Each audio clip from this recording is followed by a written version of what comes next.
Hello friends, welcome to दृष्टि IQ. आज की ये वीडियो आपके आने वाले किसी भी एग्जाम के लिए बहुत ही ज़्यादा महत्वपूर्ण होने वाली है, क्योंकि आज की इस वीडियो में हम लोग कवर करेंगे करंट अफेयर्स का सबसे महत्वपूर्ण टॉपिक अपॉइंटमेंट्स यानी कि नियुक्तियाँ। तो साल 2022 के अंदर पूरे साल 2022 के दौरान जितनी भी महत्वपूर्ण नियुक्तियाँ हुई हैं, जो भी आपके एग्जाम के अंदर पूछा जा सकता है, वो सारे हम लोग इस वीडियो के अंदर कवर करेंगे। और इंटरेस्टिंग बात ये होगी कि इस वीडियो से बाहर आपको एक भी क्वेश्चन पढ़ने की ज़रूरत नहीं पड़ेगी, हर एक क्वेश्चन आपका कवर हो जाएगा। आने वाले कुछ समय में कई सारे एग्जाम्स होने वाले हैं, तो उनमें ये टॉपिक काफ़ी महत्वपूर्ण रहेगा। इस वीडियो में हम किस तरीके से आगे बढ़ेंगे वो मैं आपको बता देता हूँ। सबसे पहली बात, टॉपिक वाइज करंट अफेयर शुरू किया है, यानी कि पूरे साल 2022 के करंट अफेयर्स को हम लोग टॉपिक वाइज कवर करेंगे। और इन वीडियोस के अंदर हम लोग 1 जनवरी 2022 से लेकर के 31 दिसंबर 2022 यानी कि पूरे साल के सबसे इम्पोर्टेंट जो उससे रिलेटेड क्वेश्चंस होंगे वो हम लोग देखेंगे। जैसे कि आज का जो पहला टॉपिक है वो है अपॉइंटमेंट्स यानी कि नियुक्तियां। कोई भी एग्जाम जिसमें करंट अफेयर्स पूछा जाता है उसमें अपॉइंटमेंट्स का क्वेश्चन ना हो, ऐसा हो ही नहीं सकता। और 2022 के जितने भी अपॉइंटमेंट्स हुए हैं वो आपको सारे इस वीडियो के अंदर मिलने वाले हैं, तो वीडियो को बिल्कुल ध्यान से आपको अंत तक देखना है दोस्तों, क्योंकि अपॉइंटमेंट काफ़ी बड़ा टॉपिक है। तो इसको हम लोग 2 पार्ट में कवर करेंगे। पार्ट 1 जो आज की इस वीडियो के अंदर हम लोग देखने वाले हैं वो हम लोग राष्ट्रीय नियुक्तियां देखेंगे, यानी कि भारत के अंदर अलग अलग पदों पर जो नियुक्तियां होती हैं वो सारे हम लोग आज की वीडियो में देखेंगे। इसी तरीके से अपॉइंटमेंट का जो दूसरा वीडियो आएगा उसमें हम लोग अंतर्राष्ट्रीय नियुक्तियों को कवर करेंगे, यानी कि इंटरनेशनल लेवल पर जो भी महत्वपूर्ण नियुक्तियां हुई हैं वो सारे हम लोग पार्ट 2 के अंदर देखेंगे। और इस तरीके से इन 2 वीडियोस के जरिए अपॉइंटमेंट्स का जो टॉपिक है वो कवर हो जाएगा। फिर आपको इसके बाहर एक भी क्वेश्चन पढ़ने की जरूरत नहीं होगी, ना ही किसी अन्य वीडियो से, ना ही किसी बुक से। ठीक है, तो इस तरीके से हम लोग यहाँ पर इसको पढ़ने वाले हैं हर एक टॉपिक को। और जिस तरीके से ये अपॉइंटमेंट्स का टॉपिक है, इसी तरीके से आगे आने वाले समय में चैनल पर और भी जो टॉपिक्स हैं जैसे days and themes, awards and honours, इस तरीके से अन्य टॉपिक्स पर भी वीडियोस आपको मिलेंगे। तो आप सभी के एग्जाम के लिए ये वीडियो काफ़ी महत्वपूर्ण होने वाला है। चलिए शुरू करते हैं।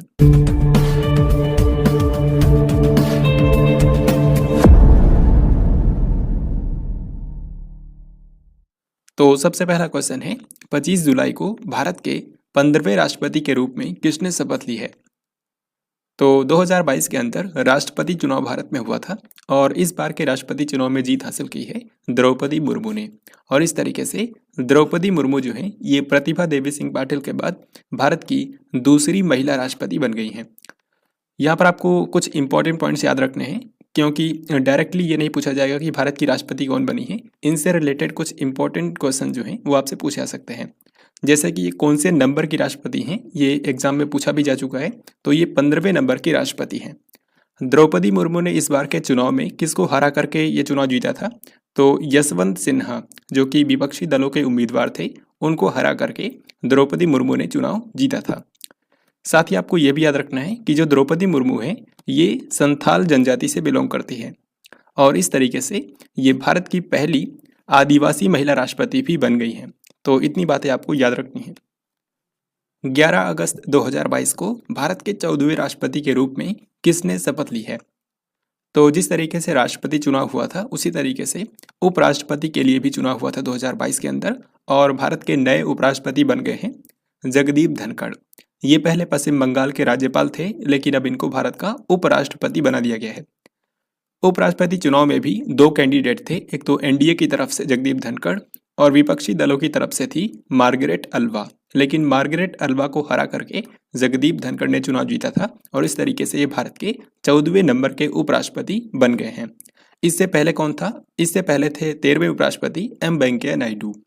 और राष्ट्रपतियों में इनसे पहले कौन था? तो रामनाथ कोविंद भारत के 14वें राष्ट्रपति थे। फिर इसके बाद अगला सवाल है, राज्यसभा के नए सभापति के रूप में किसे नियुक्त किया गया है?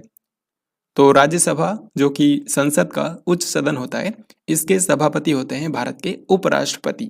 तो इसको याद रखना बहुत ही आसान है। राज्यसभा का जो सभापति होता है यानी कि चेयरमैन, वो देश का उपराष्ट्रपति होता है और अभी के समय भारत के उपराष्ट्रपति हैं जगदीप धनखड़। तो हमारा आंसर हो जाएगा ऑप्शन सी। 9 नवंबर 2022 को भारत के 50वें मुख्य न्यायाधीश के रूप में किसने शपथ ली है? तो सुप्रीम कोर्ट के नए मुख्य न्यायाधीश बन गए हैं जस्टिस DY चंद्रचूड़। ये भारत के 50वें नंबर के मुख्य न्यायाधीश हैं। आपको यहाँ पर 48वें, 49वें और 50वें तीनों आपको याद रखने हैं, क्योंकि 2022 के अंदर शुरुआत में थे NV रमन्ना, जो कि 48वें मुख्य न्यायाधीश थे। फिर उसके बाद जब वो रिटायर हुए तो उनके बाद बने उदय उमेश ललित, जो कि भारत के 49वें नंबर के मुख्य न्यायाधीश थे, और ये सिर्फ 74 दिनों तक ही भारत के मुख्य न्यायाधीश रहे। फिर इसके बाद DY चंद्रचूड़ अब बने हैं भारत के 50वें नंबर के मुख्य न्यायाधीश, जो कि लगभग 2 साल तक रहने वाले हैं। तो ये आपको याद रखना है, काफ़ी महत्वपूर्ण है। फिर इसके बाद अगला सवाल है, भारत के 22वें विधि आयोग के अध्यक्ष कौन बन गए हैं? तो भारत में जो कानून और न्याय मंत्रालय है उसके सलाहकार निकाय के रूप में काम करता है ये लॉ कमीशन, और इसको भारत सरकार के द्वारा समय समय पर गठित किया जाता है। अभी के समय 22वां विधि आयोग यानी कि लॉ कमीशन चल रहा है, और इसके नए अध्यक्ष बन गए हैं ऋतुराज अवस्थी। तो बस आपको इसमें इतना याद रखना है कि ऋतुराज अवस्थी जो हैं ये 22वें विधि आयोग के अध्यक्ष बने हैं। 1 अक्टूबर 2022 को भारत के नए महान्यायवादी के रूप में किसे नियुक्त किया गया है? महान्यायवादी को अंग्रेजी में कहा जाता है अटॉर्नी जनरल। ये भारत सरकार के कानूनी सलाहकार होते हैं, और ये एक संवैधानिक पद है। भारत के संविधान में अनुच्छेद 76 के अंदर महान्यायवादी के बारे में बताया गया है कि देश का एक महान्यायवादी होगा जिसको राष्ट्रपति के द्वारा अपॉइंट किया जाएगा। तो भारत के अब नए महान्यायवादी बन गए हैं आर वेंकट रमणी। इनसे पहले आपको पता होगा काफी लंबे समय तक थे के वेणुगोपाल, लेकिन अब बन गए हैं आर वेंकट रमणी। 3 अगस्त 2022 को भारत के नए केंद्रीय सतर्कता आयुक्त के रूप में किसने शपथ ली है? तो केंद्रीय सतर्कता आयुक्त यानी कि सेंट्रल विजिलेंस कमिश्नर हाल ही में बन गए हैं सुरेश एन पटेल, और भारत की जो राष्ट्रपति हैं द्रौपदी मुर्मू, उन्होंने इनको शपथ दिलाई। आपको बता दूं कि ये जो केंद्रीय सतर्कता आयोग है ये भारत में जो सरकार के अलग अलग विभाग हैं उसमें करप्शन को कंट्रोल करने की सबसे उच्च संस्था है। हाल ही में भारत की 27वीं महालेखा नियंत्रक कौन बनी है? तो महालेखा नियंत्रक जो होता है वो भारत सरकार के अकाउंटिंग मामले में सलाहकार होता है। तो देश की नई कंट्रोलर जनरल ऑफ अकाउंट्स यानी कि महालेखा नियंत्रक हाल ही में बनी है भारती दास, और ये भी आपको याद रखना है कि ये 27वें नंबर की महालेखा नियंत्रक बनी है। भारत सरकार के नए मुख्य आर्थिक सलाहकार के रूप में किसे नियुक्त किया गया है? यानी कि आपको बताना है देश के नए चीफ इकोनॉमिक एडवाइजर कौन बन गए हैं। तो इस क्वेश्चन का आंसर होगा ऑप्शन नंबर डी, यानी कि डॉक्टर वी अनंत नागेश्वरन। डॉक्टर वी अनंत नागेश्वरन भारत के नए चीफ इकोनॉमिक एडवाइजर बन गए हैं। अब इसी तरीके से यहाँ पर आपके सामने अगला सवाल है कि भारत सरकार के नए प्रधान वैज्ञानिक सलाहकार यानी कि प्रिंसिपल साइंटिफिक एडवाइजर कौन बन गए हैं? तो भारत सरकार के नए प्रधान वैज्ञानिक सलाहकार हाल ही में बन गए हैं अजय कुमार सूद। इसका आंसर हो जाएगा ऑप्शन नंबर डी।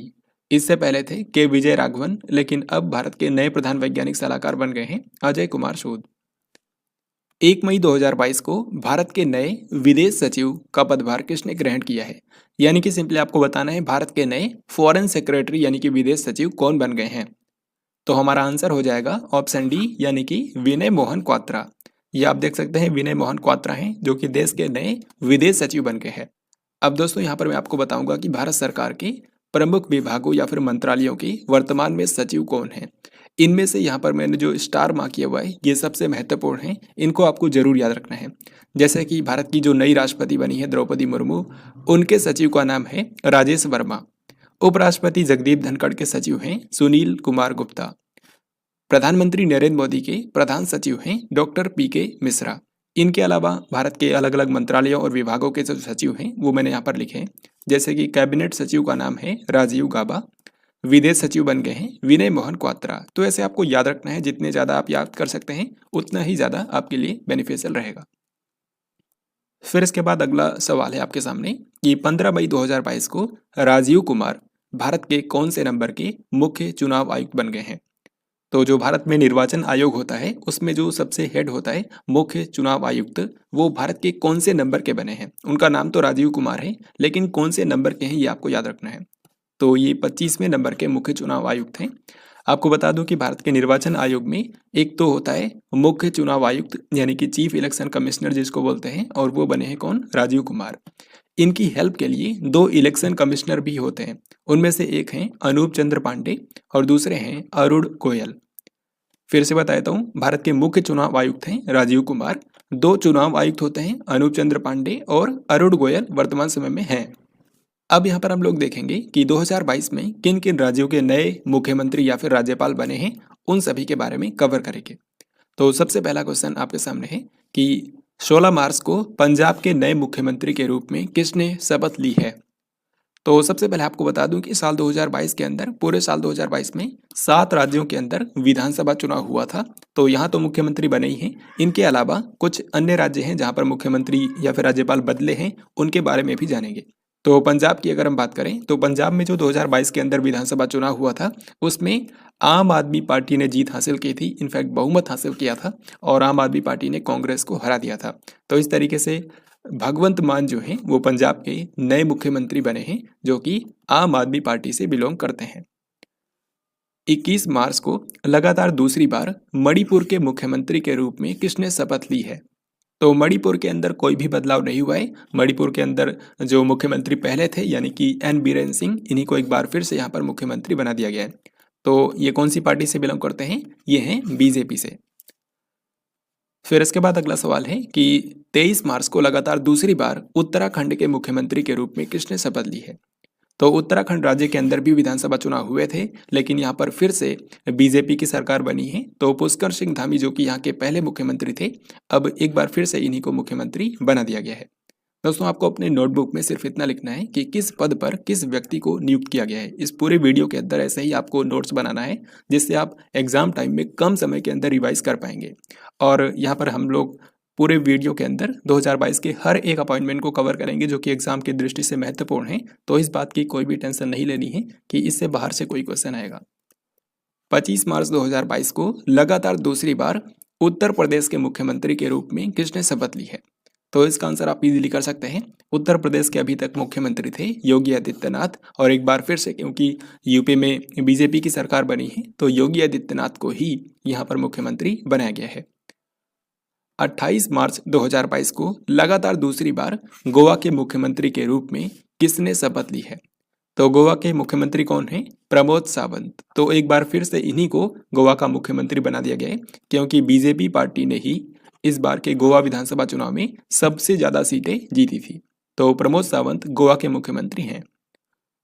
फिर अगला सवाल है, 11 दिसंबर को हिमाचल प्रदेश राज्य के नए मुख्यमंत्री के रूप में किसने शपथ ली है? तो हिमाचल प्रदेश राज्य के अंदर विधानसभा चुनाव हुआ था, ये नवंबर दिसंबर में हुआ था। तो यहाँ के नए मुख्यमंत्री बने हैं सुखविंदर सिंह सुक्खू। एक्चुअल में हिमाचल प्रदेश के अंदर क्या हुआ था, पहले बीजेपी की सरकार थी, तो जयराम ठाकुर यहाँ के मुख्यमंत्री थे, लेकिन इस बार के विधानसभा चुनाव में जो कांग्रेस पार्टी है उसने सबसे ज़्यादा सीटें जीती हैं, और इस तरीके से कांग्रेस पार्टी के सुखविंदर सिंह सुक्खू जो हैं वो हिमाचल प्रदेश के नए मुख्यमंत्री बन गए हैं। फिर अगला सवाल है कि 12 दिसंबर को किसने लगातार दूसरी बार गुजरात के मुख्यमंत्री के रूप में शपथ ली है? तो दिसंबर महीने में गुजरात के अंदर विधानसभा चुनाव हुए थे, लेकिन यहाँ पर बीजेपी पार्टी ने फिर से सरकार बनाई है, और इस तरीके से जो भूपेंद्र भाई पटेल यहाँ के मुख्यमंत्री थे, एक बार फिर से इन्हीं को मुख्यमंत्री बना दिया गया है। 15 मई 2022 को त्रिपुरा के नए मुख्यमंत्री के रूप में किसने शपथ ली है? तो वैसे तो 2022 के अंदर त्रिपुरा में कोई विधानसभा चुनाव नहीं हुआ था, लेकिन यहाँ के जो मुख्यमंत्री थे विप्लव कुमार देव, उन्होंने इस्तीफा दे दिया था, और उसके बाद यहाँ पर नया मुख्यमंत्री बनाया गया डॉक्टर माणिक साहा को। तो डॉक्टर माणिक साहा जो हैं वो त्रिपुरा के मुख्यमंत्री हैं। और एक बात आपको और बता दूं कि 2023 के शुरुआत में त्रिपुरा के अंदर विधानसभा चुनाव होने वाले हैं, तो यहाँ पर मुख्यमंत्री बदल भी सकते हैं, जिसको आपको करंट अफेयर्स के माध्यम से अपडेट रखना है, जो कि इस चैनल के ऊपर आपको प्रोवाइड की जाती है। 30 जून 2022 को महाराष्ट्र के नए मुख्यमंत्री के रूप में किसने शपथ ली है? तो 30 जून 2022 को महाराष्ट्र के नए मुख्यमंत्री बन गए हैं एकनाथ शिंदे। इससे पहले थे उद्धव ठाकरे, लेकिन उन्होंने इस्तीफा दे दिया था, तो उसके बाद महाराष्ट्र के नए मुख्यमंत्री बने हैं एकनाथ शिंदे। आपको यहाँ पर यह भी याद रखना है कि महाराष्ट्र के नए उप मुख्यमंत्री कौन बने हैं? तो उप मुख्यमंत्री हैं देवेंद्र फडणवीस, जो कि बीजेपी पार्टी के हैं।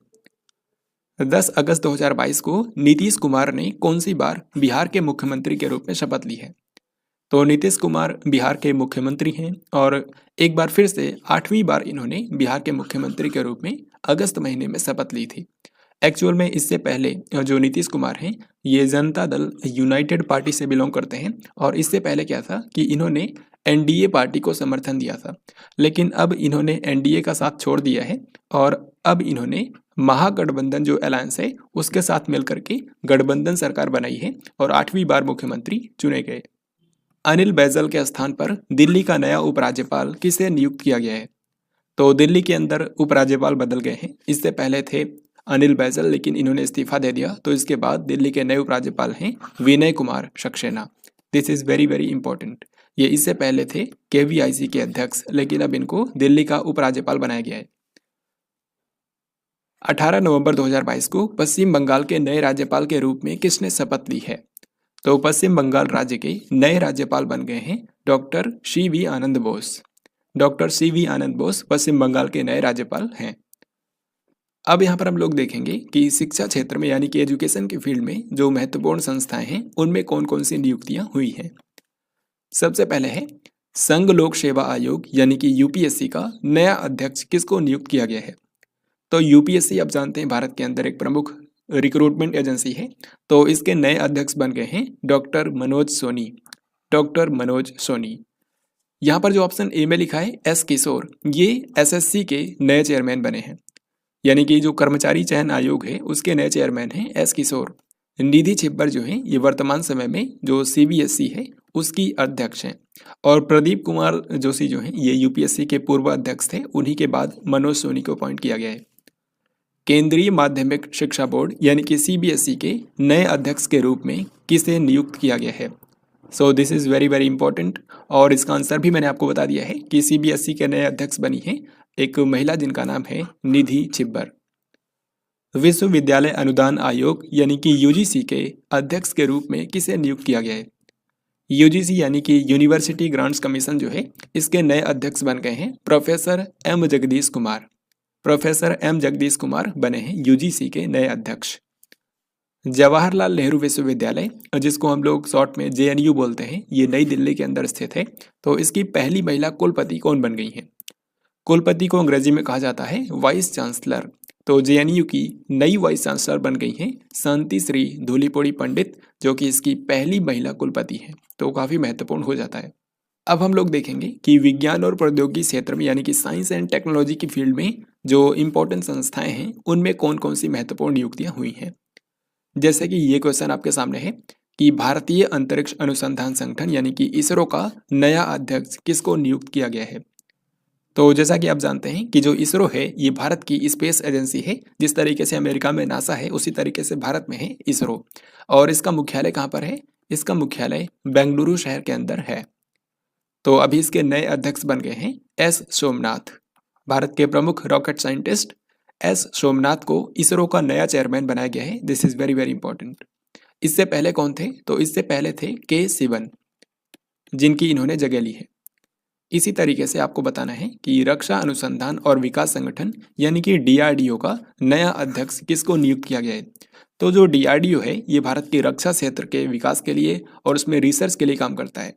डीआरडीओ का मुख्यालय नई दिल्ली के अंदर है और इसके नए अध्यक्ष बन गए हैं doctor Sameer V Kamat. Doctor Sameer V Kamat. इनसे पहले कौन थे? जी सतीश रेड्डी थे, लेकिन अब बन गए हैं समीर वी कामत। और ये क्वेश्चन कई सारे एग्जाम्स में ऑलरेडी पूछा जा चुका है, तो आपके एग्जाम के लिए भी काफ़ी ज़्यादा महत्वपूर्ण है।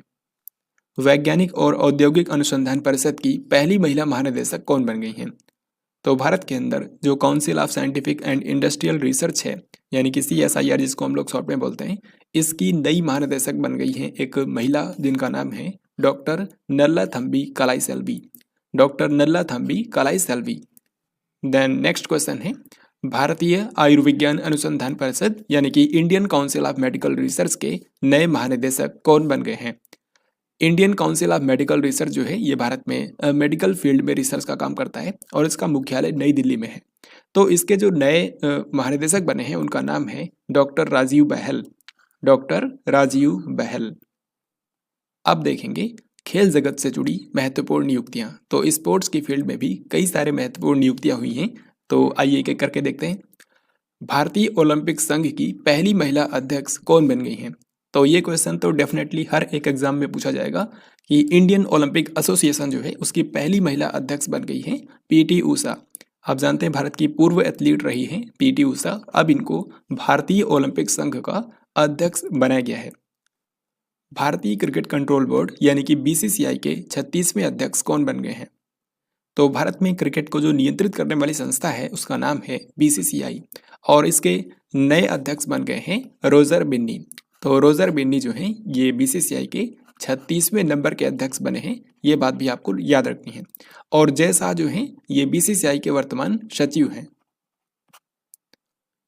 यहाँ पर आप देखिए ये क्वेश्चन भी बीसीसीआई के बारे में है। आपको बताना है कि बीसीसीआई के नए एथिक्स ऑफिसर और लोकपाल कौन बन गए हैं।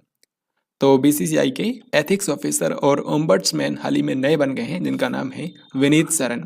ये सुप्रीम कोर्ट के रिटायर्ड जज हैं। इनसे पहले डीके जैन थे, लेकिन अब बन गए हैं विनीत सरन। हॉकी इंडिया का नया अध्यक्ष कौन बन गए हैं। तो हॉकी इंडिया जो है ये भारत में हॉकी से रिलेटेड जो टूर्नामेंट्स होते हैं उनको संचालित करता है। तो इसके नए अध्यक्ष बन गए हैं दिलीप तिर्की। हमारा आंसर हो जाएगा ऑप्शन नंबर बी। इसी तरीके से अगला जो क्वेश्चन है इसमें पूछा गया है कि भारत में जो फुटबॉल महासंघ है उसको बोलते हैं अखिल भारतीय फुटबॉल महासंघ, यानी कि ऑल इंडिया फुटबॉल फेडरेशन। इसके नए अध्यक्ष कौन बने हैं। तो ऑल इंडिया फुटबॉल फेडरेशन के अध्यक्ष हैं कल्याण चौबे अखिल। हमारा आंसर होगा ऑप्शन डी। सेम इसी तरीके से पूछा गया है कि table tennis federation of India की पहली महिला अध्यक्ष कौन बनी है। तो भारत में टेबल टेनिस के लिए जो संस्था है यानी कि table tennis federation of India, इसकी पहली महिला अध्यक्ष बनी है और उनका नाम है मेघना अहलावत। मेघना अहलावत, ऑप्शन डी यहाँ पर करेक्ट हो जाएगा। और यहाँ पर आप इनको देख सकते हैं, ये है मेघना अहलावत जो कि टीटीएफआई की पहली महिला अध्यक्ष बनी है। क्रिकेट के तीनों फॉर्मेट के लिए भारतीय टीम का कप्तान किसको अपॉइंट किया गया है। तो बीसीसीआई ने भारत की जो टीम है, राष्ट्रीय पुरुषों की क्रिकेट टीम है, उसके लिए कैप्टन बनाया है रोहित शर्मा को। यानी कि ये तीनों फॉर्मेट में कप्तान होंगे, टेस्ट में, ओडीआई में और टी20, इन तीनों के अंदर कप्तान होंगे रोहित शर्मा। अब यहाँ पर हम लोग देखेंगे बैंकिंग क्षेत्र से रिलेटेड जो महत्वपूर्ण नियुक्तियां हुई हैं उनके बारे में। यस बैंक के एमडी और सीईओ के रूप में किसे नियुक्त किया गया है। जो यस बैंक है ये भारत का एक प्राइवेट बैंक है और इसका मुख्यालय मुंबई के अंदर है। तो इसके नए एमडी और सीईओ हाल ही में बन गए हैं प्रशांत कुमार। तो बस इसमें आपको इतना ही याद रखना है कि प्रशांत कुमार जो हैं वो यस बैंक के नए एमडी और सीईओ बने हैं। यूनियन बैंक ऑफ इंडिया की पहली महिला एमडी और सीईओ कौन बनी है। देखिए जो यूनियन बैंक ऑफ इंडिया है ये एक सरकारी बैंक है। भारत में टोटल 12 सरकारी बैंक हैं और उन्हीं में से एक है यूनियन बैंक ऑफ इंडिया, जिसका मुख्यालय मुंबई के अंदर है। तो इसकी जो एमडी और सीईओ हैं वो पहली बार एक महिला बनी है और उनका नाम है ए मणि मेखलाई। यूनियन बैंक ऑफ इंडिया की पहली महिला एमडी और सीईओ बनी है ए मणि मेखलाई। और ये देखिए जैसा कि मैंने आपको बताया, भारत के अंदर टोटल 12 पब्लिक सेक्टर बैंक हैं, यानी कि सरकारी बैंकों की संख्या 12 है। तो उन सभी के जो हेड हैं उनके नाम यहाँ पर मैंने लिखे हैं, इन सभी को आप देख सकते हैं। इनमें जो स्टार है इनको, ये काफ़ी ज़्यादा महत्वपूर्ण है, इनको आपको जरूर याद रखना है। जैसे कि भारतीय स्टेट बैंक के जो अध्यक्ष हैं उनका नाम है दिनेश कुमार खारा। इसमें एमडी कई सारे होते हैं तो उनका नाम आपको याद नहीं रखना है। बैंक ऑफ बड़ौदा के जो अध्यक्ष हैं उनका नाम है हसमुख अधिया और एमडी और सीईओ हैं संजीव चड्ढा। पंजाब नेशनल बैंक के नए बने हैं अतुल कुमार गोयल। ये सभी आगे जो हैं ये एमडी और सीईओ हैं। यूनियन बैंक ऑफ इंडिया, जैसा कि मैंने आपको बताया, इसकी पहली महिला एमडी और सीईओ हैं ए मणि मेखलाई। यूको बैंक के एमडी और सीईओ हैं Soma Shankar Prasad. Indian overseas bank के एमडी और सीईओ बने हैं अजय श्रीवास्तव। पंजाब एंड सिंध बैंक जो है उसके एमडी और सीईओ बने हैं स्वरूप कुमार साहा। तो कम से कम इनके बारे में आपको जरूर याद रखना है। 2022-23 के लिए भारतीय बैंक संघ का अध्यक्ष किसको अपॉइंट किया गया है। तो भारतीय बैंक संघ जो है ये भारत के बैंकों का संघ है, जैसा कि इसके नाम से आप समझ सकते हैं, और इसका मुख्यालय मुंबई के अंदर है। तो इसके नए अध्यक्ष कौन बने हैं, अतुल कुमार गोयल। अतुल कुमार गोयल। अगर आपने पीछे ध्यान से देखा हो तो पंजाब नेशनल बैंक के जो एमडी और सीईओ हैं उनका नाम अतुल कुमार गोयल है और इन्हीं को भारतीय बैंक संघ का अध्यक्ष बनाया गया है 2022-23 के लिए। राष्ट्रीय कृषि और ग्रामीण विकास बैंक यानी कि नाबार्ड का नया अध्यक्ष किसको नियुक्त किया गया है। तो नाबार्ड जो है ये भारत के अंदर कृषि और ग्रामीण क्षेत्रों के विकास के लिए काम करता है और इसके जो नए अध्यक्ष बने हैं उनका नाम है केवी साजी। केवी साजी बने हैं नाबार्ड के नए अध्यक्ष। भारतीय प्रतिभूति और विनिमय बोर्ड यानी कि सेबी की पहली महिला अध्यक्ष कौन बनी है। तो securities exchange board of India जो है ये भारत के शेयर मार्केट को रेगुलेट करता है और इसका मुख्यालय जो है वो मुंबई के अंदर है। तो सेबी की पहली महिला अध्यक्ष बनी है माधवी पुरी बुच। माधवी पुरी बुच जो है ये सेबी की पहली महिला अध्यक्ष बनी है। भारतीय बीमा नियामक और विकास प्राधिकरण यानी कि इरडई जिसको बोला जाता है, इसके अध्यक्ष के रूप में किसे नियुक्त किया गया है। जो इरडई है ये भारत के अंदर बीमा क्षेत्र को रेगुलेट करता है और उसके विकास के लिए काम करता है। तो इरडई जिसका मुख्यालय हैदराबाद के अंदर है, इसके नए अध्यक्ष बन गए हैं देवाशीष पांडा। देवाशीष पांडा यानी कि ऑप्शन सी करेक्ट हो जाएगा। अब देखेंगे हम लोग डिफेंस सेक्टर से यानी कि रक्षा क्षेत्र से जुड़ी महत्वपूर्ण नियुक्तियां। 30 सितंबर 2022 को भारत के दूसरे चीफ ऑफ डिफेंस स्टाफ के रूप में किसने शपथ ली है? चीफ ऑफ डिफेंस स्टाफ यानी कि भारत के नए सीडीएस बन गए हैं अनिल चौहान। जनरल अनिल चौहान भारत के दूसरे सीडीएस बने हैं। सबसे पहले सीडीएस भारत के कौन थे? उनका नाम था जनरल बिपिन रावत। लेकिन 8 दिसंबर 2021 को तमिलनाडु के कन्नूर में एक हेलीकॉप्टर क्रैश दुर्घटना में उनकी डेथ हो गई थी। तो उनके बाद अब चीफ ऑफ डिफेंस स्टाफ के रूप में दूसरे जो पर्सन को अपॉइंट किया गया है उनका नाम है अनिल चौहान। 30 अप्रैल 2022 को भारत के 29वें थल सेना अध्यक्ष कौन बने हैं? तो भारत में जो इंडियन आर्मी है, तो इंडियन आर्मी के नए हेड बन गए हैं जनरल मनोज पांडे। जनरल मनोज पांडे भारतीय थल सेना के नए प्रमुख हैं और ये 29वें नंबर के थल सेना अध्यक्ष बने हैं। यहाँ पे आप देख सकते हैं, यहाँ पर मैंने लिख दिया है भारत की जो तीनों सेनाएं हैं उनके हेड कौन हैं। वैसे तो 2022 में सिर्फ जनरल मनोज पांडे ही अपॉइंट हुए हैं, लेकिन तीनों को यहाँ पर मैंने लिख दिया है। भारतीय सेना के हेड हैं जनरल मनोज पांडे, भारतीय नौसेना यानी कि इंडियन नेवी के प्रमुख हैं एडमिरल आर हरि कुमार, और भारतीय वायुसेना के जो प्रमुख हैं उनका नाम है एयर चीफ मार्शल विवेक राम चौधरी। भारतीय तटरक्षक बल यानी कि इंडियन कोस्ट गार्ड के नए महानिदेशक के रूप में किसे नियुक्त किया गया है? ये जो इंडियन कोस्ट गार्ड है ये भारत के समुद्र की रक्षा करता है और इंडियन कोस्ट गार्ड जो है ये भारत के रक्षा मंत्रालय के अंतर्गत आता है। तो इसके नए महानिदेशक बन गए हैं वीरेंद्र सिंह पठानिया। हमारा आंसर होगा ऑप्शन डी। इनसे पहले थे के नटराजन, लेकिन अब बन गए हैं वीरेंद्र सिंह पठानिया, ये आपको ध्यान रखना है। इंटेलिजेंस ब्यूरो का नया प्रमुख किसको नियुक्त किया गया है? जो इंटेलिजेंस ब्यूरो है ये भारत की आंतरिक खुफिया एजेंसी है, तो आंतरिक मामलों की जांच करता है और इसके नए प्रमुख बन गए हैं तपन डेका। तपन डेका जो है ये इंटेलिजेंस ब्यूरो के नए प्रमुख बन गए हैं। राष्ट्रीय जांच एजेंसी यानी कि एनआईए का नया महानिदेशक किसको नियुक्त किया गया है?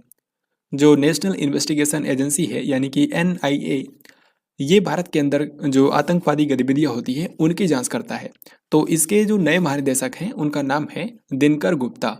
इनसे पहले आपको पता होगा काफी लंबे समय तक थे वाईसी मोदी, लेकिन अब एनआईए के नए महानिदेशक बन गए हैं दिनकर गुप्ता। भारत तिब्बत सीमा पुलिस यानी कि आईटीबीपी के नए महानिदेशक कौन बन गए हैं? इंडो तिब्बतन बॉर्डर पुलिस जो है ये चाइना बॉर्डर पर भारत की रक्षा करता है। तो इसके नए महानिदेशक हाल ही में बन गए हैं अनीस दयाल सिंह। अनीस दयाल सिंह। इसी तरीके से अगला सवाल आपसे पूछा गया है कि केंद्रीय रिजर्व पुलिस बल यानी कि सीआरपीएफ के नए महानिदेशक कौन बन गए हैं? तो सीआरपीएफ के नए महानिदेशक हैं सुजाय लाल थाउसेन। डॉक्टर सुजाय लाल थाउसेन बन गए हैं सीआरपीएफ के नए डायरेक्टर जनरल। यहाँ पे आप देख सकते हैं भारत के अंदर टोटल 7 केंद्रीय सशस्त्र पुलिस बल हैं जिनको सेंट्रल आर्म्ड पुलिस फोर्स कहा जाता है, और इनमें जो हेड होता है उसको बोलते हैं महानिदेशक यानी कि डायरेक्टर जनरल। तो सभी 7 के जो हेड हैं उनको मैंने यहाँ पर लिख दिया है। हालांकि अभी इनमें 2 ऐसे हैं जिनमें एक्टिंग यानी कि कार्यवाहक महानिदेशक हैं, तो इनको आपको नहीं याद रखना है क्योंकि इनकी जगह पर जल्द ही किसी अन्य व्यक्ति को अपॉइंट किया जाएगा। बाकी को आप यहाँ पर याद कर सकते हैं, जैसे कि असम राइफल्स के जो महानिदेशक हैं उनका नाम है प्रदीप चंद्र नायर। सीआईएसएफ के हैं सीलवर्धन सिंह। सीआरपीएफ के हैं सुजाय लाल थाउसेन, इनको 2022 में अपॉइंट भी किया गया है। आईटीबीपी के महानिदेशक हैं अनीस दयाल सिंह और एनएसजी के महानिदेशक हैं एमए गणपति। दिल्ली के नए पुलिस आयुक्त के रूप में किसको नियुक्त किया गया है? तो फ्रेंड्स दिल्ली के नए पुलिस कमिश्नर बन गए हैं संजय अरोड़ा। संजय अरोड़ा से पहले कौन था? तो इनसे पहले थे राकेश अस्थाना, लेकिन अब दिल्ली के नए पुलिस कमिश्नर हैं संजय अरोड़ा। अब हम लोग देखेंगे भारत की कुछ अन्य प्रमुख संस्थाओं या फिर कंपनियों में जो इंपॉर्टेंट नियुक्तियां हुई हैं उनके बारे में। 1 मई 2022 को नीति आयोग के नए उपाध्यक्ष कौन बन गए हैं? तो नीति आयोग जो है इसमें आपको 3 पद याद रखने हैं, सिर्फ 3। एक तो अध्यक्ष यानी कि जिसको बोलेंगे हम लोग चेयरमैन। तो चेयरमैन तो देश का प्रधानमंत्री होता है जो कि आज के समय है नरेंद्र मोदी, तो इसका आंसर तो आप हमेशा कर सकते हैं। इसके अलावा उपाध्यक्ष यानी कि जो वाइस चेयरमैन है वो कौन बने हैं? तो नए बने हैं, उनका नाम है डॉक्टर सुमन बेरी। और यही इस क्वेश्चन का हमारा आंसर भी होगा, क्योंकि इस क्वेश्चन में यही पूछा गया है कि नीति आयोग के नए उपाध्यक्ष कौन बने हैं, डॉक्टर शुभन बेरी। इसके अलावा जो तीसरा इंपॉर्टेंट पद है नीति आयोग में वो है सीईओ का पद, जो कि अभी के समय है परमेश्वरन अय्यर। परमेश्वरन अय्यर जो हैं वो नीति आयोग के नए सीईओ बने हैं, 2022 के अंदर ही इनको भी अपॉइंट किया गया है। ये देखिए नेक्स्ट क्वेश्चन में यही पूछा गया है कि 11 जुलाई 2022 को नीति आयोग के नए सीईओ का पदभार किसने संभाल लिया है। तो नीति आयोग के नए सीईओ बन गए हैं परमेश्वरन अय्यर। इनसे पहले थे अमिताभ कांत, लेकिन अब अमिताभ कांत को जो G20 है उसका शेरपा बना दिया गया है, वो मैं आपको इसी वीडियो में आगे बताऊंगा भी। तो परमेश्वरन अय्यर जो हैं वो नीति आयोग के नए सीईओ हैं, जबकि नीति आयोग के उपाध्यक्ष कौन हैं, डॉक्टर शुभन बेरी। भारतीय राष्ट्रीय राजमार्ग प्राधिकरण यानी कि NHAI का नया अध्यक्ष किसको नियुक्त किया गया है। National highways authority of India यानी कि जो NHAI है ये भारत के अंदर जो राष्ट्रीय राजमार्ग है उनको बनाने का काम करता है। तो अब इसके नए अध्यक्ष बन गए हैं संतोष कुमार यादव। इनसे पहले एक महिला थी जिनका नाम अलका उपाध्याय था, लेकिन अब उनके जगह पर संतोष कुमार यादव को NHAI का नया अध्यक्ष बनाया गया है। भारतीय खाद्य सुरक्षा और मानक प्राधिकरण यानी कि जो भारत में food safety and standards authority of India है, इसका नया सीईओ किसे अपॉइंट कर दिया गया है। तो देश में जो food security and standards authority of India है, जिसको शॉर्ट में FSSAI बोला जाता है, तो इसके नए सीईओ बन गए हैं गंजी कमलाबी राव। गंजी कमलाबी राव। खादी और ग्रामोद्योग आयोग यानी कि KBIC के नए अध्यक्ष के रूप में किसे अपॉइंट किया गया है। तो भारत में जो KBIC है यानी कि khadi and village industries commission, ये भारत के अंदर खादी को बढ़ावा देने के लिए काम करता है, साथ ही ग्रामीण स्तर पर उद्योगों को बढ़ावा देने के लिए काम करता है। तो इसके नए अध्यक्ष बन गए हैं मनोज कुमार। सो हमारा आंसर होगा option number B. KBIC Bharat सरकार के MSME मंत्रालय के अंतर्गत आता है और इसमें आपको दो पद याद रखने हैं। एक तो मैंने आपको बताया कि अध्यक्ष बने हैं मनोज कुमार, इसके अलावा इसके सीईओ बने हैं विनीत कुमार। ये दोनों पद आपको याद रखने हैं। अध्यक्ष हैं मनोज कुमार और सीईओ हैं Vineet Kumar. Indian farmers fertiliser cooperative limited यानी कि इफको के नए अध्यक्ष कौन बन गए हैं। जो इफको है ये न केवल भारत बल्कि पूरी दुनिया की सबसे बड़ी सहकारी संस्था है और ये भारत में फर्टिलाइजर निर्माण का काम करती है। तो इफको के जो नए अध्यक्ष हैं उनका नाम है दिलीप संघानी। दिलीप संघानी से पहले थे बलविंदर सिंह नकई, जिनकी 2021 में डेथ हो गई थी। तो उनके बाद दिलीप संघानी को इसका नया अध्यक्ष बनाया गया है। 2022-23 के लिए नेस्कॉम के चेयरपर्सन के रूप में किसे नियुक्त किया गया है। नेस्कॉम जो है ये भारत में टेक इंडस्ट्री का प्रमुख व्यापार निकाय है और इसके नए चेयरपर्सन हाल ही में बन गए हैं कृष्णन रामानुजम। भारतीय उद्योग परिसंघ यानी कि कॉन्फेडरेशन ऑफ इंडियन इंडस्ट्री के अध्यक्ष के रूप में किसने पदभार संभाला है। तो CII यानी कि कॉन्फेडरेशन ऑफ इंडियन इंडस्ट्री, इसके नए अध्यक्ष बन गए हैं संजीव बजाज। फिक्की के नए अध्यक्ष के रूप में किसे नियुक्त किया गया है। फिक्की यानी कि federation of Indian chambers of commerce, इसके नए अध्यक्ष बन गए हैं शुभ्रकांत पांडा। यहाँ पर हमारा आंसर होगा ऑप्शन ए। दोस्तों इसके बाद अगला क्वेश्चन है तेल और प्राकृतिक गैस निगम यानी कि ONGC के अध्यक्ष और प्रबंध निदेशक के रूप में किसे नियुक्त किया गया है। आपको यहाँ पर बता दूं जो ONGC है यानी कि oil and natural gas corporation, ये भारत की एक महारत्न कंपनी है। भारत की जो सबसे बड़ी सरकारी कंपनियां हैं उनको महारत्न कंपनियां कहा जाता है और इनकी संख्या भारत में है 12। तो तेल और प्राकृतिक गैस निगम जो है इसके नए अध्यक्ष बन गए हैं अरुण कुमार सिंह। अरुण कुमार सिंह दिसंबर 2022 में इनकी अपॉइंटमेंट हुई है, तो काफ़ी महत्वपूर्ण हो जाता है। आप यहाँ पर देख सकते हैं जैसा मैंने आपको बताया 12 महारत्न कंपनियां टोटल भारत में हैं, तो सभी के जो अध्यक्ष और प्रबंध निदेशक हैं उनके नाम यहाँ पर मैंने लिख दिए हैं। हालांकि आपको इन सभी के नाम याद नहीं रखने हैं, जो जिनको मैंने यहाँ पर स्टार से मार्क किया हुआ है ये सबसे महत्वपूर्ण है, इनको आपको याद रखना है। जैसे ONGC के CMD बने हैं अरुण कुमार सिंह। गेल जो है gas authority of India limited, इसके हैं संदीप कुमार गुप्ता। HPCL के हैं पुष्प Kumar Joshi. Steel authority of India limited यानी कि सेल, इसकी जो CMD है यानी कि चेयरमैन एंड मैनेजिंग डायरेक्टर, उनका नाम है सोमा मंडल। तो ये सब आप पढ़ सकते हैं। फिर ये देखिए आपके सामने नेक्स्ट क्वेश्चन है दिसंबर 2022 में रेलवे बोर्ड का नया अध्यक्ष और CEO किसे नियुक्त किया गया है। अब देखिए जो रेलवे बोर्ड है इसका जो अध्यक्ष और सीईओ होता है उसको 1 साल के लिए अपॉइंट किया जाता है और हर साल की पहली तारीख को ही ये अपना पद ग्रहण करते हैं। तो रेलवे बोर्ड के अध्यक्ष और सीईओ जो नए बने हैं उनका नाम है अनिल कुमार लोहाटी। अनिल कुमार लोहाटी। अब ये पूरे 1 साल तक रहेंगे, फिर 2024 में कोई और बन जाएगा। तो इनसे पहले कौन था? 2022 के, क्योंकि हम लोग अपॉइंटमेंट देख रहे हैं, तो 1 जनवरी 2022 को कौन बना था? उनका नाम था विनय कुमार त्रिपाठी। लेकिन अब ये दिसंबर 2022 में रिटायर हो गए, तो इनकी जगह पर दूसरे व्यक्ति को अपॉइंट किया गया है, अनिल कुमार लोहाटी को। तो जिस भी ईयर का आपसे पूछा जाएगा वही आपको बताना है। विनय कुमार त्रिपाठी, ये 1 जनवरी 2022 को इन्होंने शपथ ग्रहण किया था और अनिल कुमार लोहाटी इन्होंने 1 जनवरी 2023 को शपथ ग्रहण किया है, जो कि पूरे 1 साल तक रहेंगे। केंद्रीय प्रत्यक्ष कर बोर्ड यानी कि सीबीडीटी का अध्यक्ष किसको अपॉइंट किया गया है? जो central board of direct taxes है, इसके नए अध्यक्ष बन गए हैं Nitin Gupta. This is very very important. Bharat में जो प्रत्यक्ष कर हैं उसके लिए बोर्ड है सीबीडीटी और इसके चेयरमैन बने हैं नितिन गुप्ता। भारत में जो राष्ट्रीय सांख्यिकी आयोग है यानी कि नेशनल स्टैटिस्टिकल कमीशन, इसके नए अध्यक्ष कौन बन गए हैं? राष्ट्रीय सांख्यिकी आयोग के नए अध्यक्ष बने हैं राजीव लक्ष्मण करंदीकर। राजीव लक्ष्मण करंदीकर, यहाँ पर आप इनको देख सकते हैं, ये बने हैं नेशनल स्टैटिस्टिकल कमीशन के नए अध्यक्ष। राष्ट्रीय पिछड़ा वर्ग आयोग यानी कि national commission for backward classes के अध्यक्ष के रूप में किसे नियुक्त किया गया है? तो national commission for backward classes के अध्यक्ष बन गए हैं हंसराज गंगाराम अहीर। हंसराज गंगाराम अहीर। तो आंसर होगा ऑप्शन डी। प्रसार भारती का नया मुख्य कार्यकारी अधिकारी यानी कि सीईओ किसे नियुक्त किया गया है? तो प्रसार भारती, जो कि आप जानते हैं भारत का पब्लिक सर्विस ब्रॉडकास्टर है, इसमें आपको 2 पद याद रखने होते हैं, एक तो अध्यक्ष और दूसरा सीईओ। लेकिन अध्यक्ष का पद अभी के लिए खाली है, तो सीईओ सिर्फ आपको याद रखना है। सीईओ बने हैं गौरव द्विवेदी। पत्र सूचना कार्यालय यानी कि पीआईबी के प्रधान महानिदेशक कौन बन गए हैं?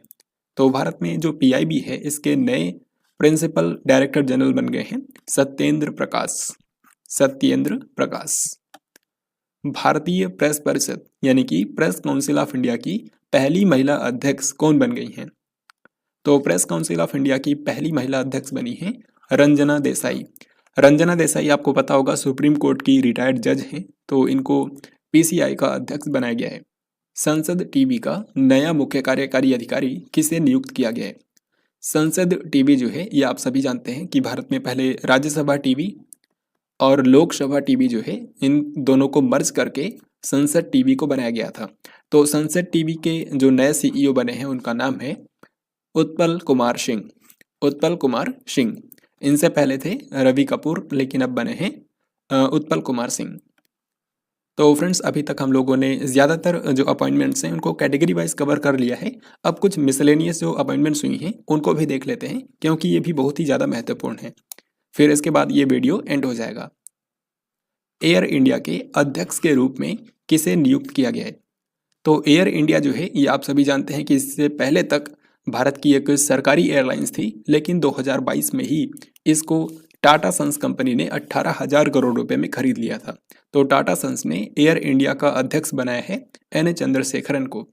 एन चंद्रशेखरन जो हैं ये टाटा सन्स के अध्यक्ष हैं और अब इनको एयर इंडिया का भी अध्यक्ष बनाया गया है।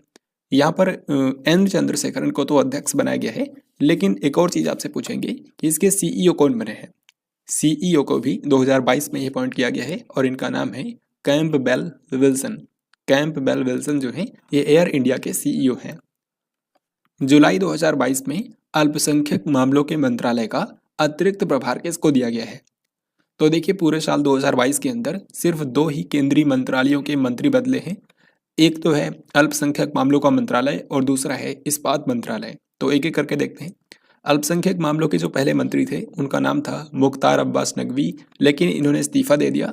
तो इसके बाद जो भारत की महिला और बाल विकास मंत्री हैं स्मृति ईरानी, इन्हीं को अल्पसंख्यक मामलों के मंत्रालय का भी प्रभार दिया गया है। तो हमारा आंसर क्या होगा? आंसर होगा स्मृति ईरानी। फिर दूसरा है कि जुलाई 2022 में इस्पात मंत्रालय का अतिरिक्त प्रभार किसको मिला है? तो जैसा कि आप जानते हैं जुलाई से पहले इस्पात मंत्री भारत के कौन थे? उनका नाम था RCP सिंह, लेकिन इन्होंने इस्तीफा दे दिया। तो इसके बाद भारत के जो नागरिक उड्डयन मंत्री हैं यानी कि ज्योतिरादित्य सिंधिया, इन्हीं को इस्पात मंत्रालय का भी प्रभार दिया गया है। तो हमारा आंसर हो जाएगा ऑप्शन सी, ज्योतिरादित्य सिंधिया। जून 2022 में दिल्ली उच्च न्यायालय के नए मुख्य न्यायाधीश के रूप में किसे नियुक्त किया गया है? तो देखिए, आप जानते हैं भारत के अंदर टोटल हाई कोर्ट्स की संख्या कितनी है? 25। भारत में आज के समय 25 हाई कोर्ट्स हैं। तो उनमें से जो दिल्ली हाई कोर्ट है उसके नए मुख्य न्यायाधीश बन गए हैं सतीश चंद्र शर्मा। सतीश चंद्र शर्मा। जैसा कि दोस्तों मैंने आपको बताया, भारत के अंदर टोटल 25 हाई कोर्ट्स हैं। तो उनमें से 8 ऐसे हाई कोर्ट्स हैं जिनके मुख्य न्यायाधीश साल 2022 में बदल गए हैं, और उन सभी के मुख्य न्यायाधीश कौन बने हैं ये मैंने यहाँ पर लिख दिया है। तो इनमें से जितने हो सके आपको याद रखने हैं। जैसे कि राजस्थान हाई कोर्ट के बने हैं पंकज मित्तल, दिल्ली हाई कोर्ट का मैंने आपको बताया सतीश चंद्र शर्मा, तेलंगाना हाई कोर्ट के बने हैं उज्ज्वल भुइयां। तो ऐसे आप इसको याद कर सकते हैं। जितने अधिक से अधिक हो सके आपको इनको याद रखना है। फिर ये देखिए, अगला सवाल आपके सामने है। भारतीय राष्ट्रीय कांग्रेस यानी कि INC पार्टी के नए अध्यक्ष के रूप में किसे चुना गया है? तो भारतीय राष्ट्रीय कांग्रेस, जिसको आमतौर पर कांग्रेस ही सिर्फ बोलते हैं, तो इसके नए अध्यक्ष बन गए हैं मल्लिकार्जुन खड़गे। मल्लिकार्जुन खड़गे। INC यानी कि कांग्रेस पार्टी के अध्यक्ष पद के लिए हाल ही में मतदान करवाया गया था, और इसमें 2 मेन मुकाबला जिनके बीच था, उनमें से एक थे मल्लिकार्जुन खड़गे और दूसरे थे शशि थरूर। लेकिन मल्लिकार्जुन खड़गे जो हैं उन्होंने यहाँ पर इसको जीता है। फिर ये बताइए, भारत के लिए G20 के नए शेरपा के रूप में किसे नियुक्त किया गया है? जैसा कि आप सभी जानते हैं कि 1 दिसंबर 2022 से G20 का अध्यक्ष बन चुका है भारत। तो टोटल 1 साल के लिए भारत के पास G20 की अध्यक्षता होगी, और इस दौरान पूरे देश भर में, देश के तमाम शहरों में G20 की मीटिंग्स जो हैं वो आयोजित की जाएंगी। तो भारत के लिए G20 के जो नए शेरपा बने हैं उनका नाम है अमिताभ कांत। आपको मैंने बताया था कि ये पहले नीति आयोग के CEO थे, लेकिन अब इनको G20 का नया शेरपा बना दिया गया है। और नीति आयोग के नए CEO कौन बने हैं? परमेश्वरन अय्यर। ये आपको नहीं भूलना है।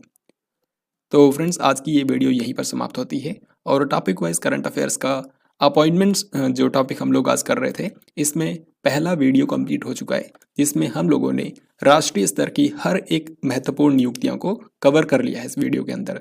तो इसके बाहर से आपको एक भी क्वेश्चन करने की जरूरत नहीं है। बस आप इसको जितनी अधिक से अधिक बार रिवाइज करेंगे उतना ही बेहतर आप अपने एग्जाम में परफॉर्म करेंगे। अगर आपने इस वीडियो को ध्यान से देखा है तो आपको 2 क्वेश्चंस के आंसर करने हैं। पहला, नीति आयोग के उपाध्यक्ष कौन बने हैं? वाइस चेयरमैन कौन बने हैं नीति आयोग के? एक क्वेश्चन ये आपको बताना है। और दूसरा, द्रौपदी मुर्मू जो कि भारत की 15वें नंबर की राष्ट्रपति हैं, वो कौन सी जनजाति से बिलोंग करती हैं, ये बात आपको बतानी है। तो अपॉइंटमेंट्स का ये फर्स्ट वीडियो था। पार्ट 2 के अंदर हम लोग देखेंगे अंतर्राष्ट्रीय नियुक्तियां यानी कि इंटरनेशनल अपॉइंटमेंट्स। फिर हम लोग बाकी टॉपिक्स को कवर करेंगे इसी तरीके से टॉपिक वाइज करंट अफेयर्स के अंदर।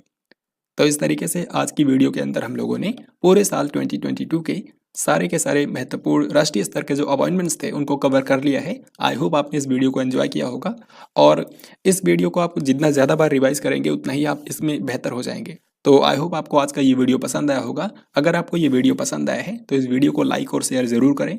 साथ ही इस वीडियो से रिलेटेड कोई भी सवाल या सुझाव हो तो कमेंट बॉक्स में लिख करके ज़रूर बताएं। और अगर आप हमारे चैनल पर पहली बार आए हैं तो इस चैनल को ज़रूर सब्सक्राइब करें, क्योंकि करंट अफेयर से रिलेटेड हर एक वीडियो आपको इस चैनल पर मिलेगी, ताकि आप करंट अफेयर्स में जब एग्जाम के अंदर जाएं तो करंट अफेयर्स को लेकर आप बिल्कुल निश्चिंत रहें। आज की वीडियो का फीडबैक आपको देना नहीं भूलना है। हम लोग जल्दी मिलेंगे किसी अन्य वीडियो में। तब तक के लिए जय हिंद, वंदे मातरम।